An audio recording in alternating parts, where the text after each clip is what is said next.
tropa, ito na naman tayo para gumawa ng bagong video kung saan tatanong tayo ng mga loading question. Tignan natin kung masasagot nila ng tama o mali. So, pang inantay nyo, let's go.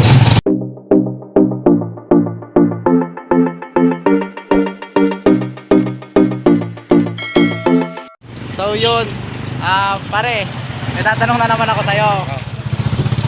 Di ba buntis yung asawa mo? Buntis. Ngayon buntis din yung asawa ko. Ngayon, kapag naglalakad ang buntis, anong parte ng katawan niya ang nauuna?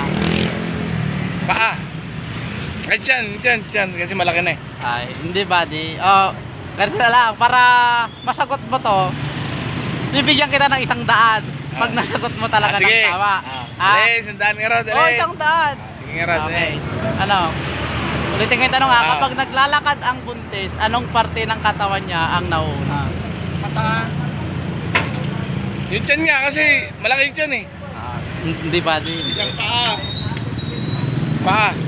Hindi buddy. Shout out mga Longdi. Malapit Ano?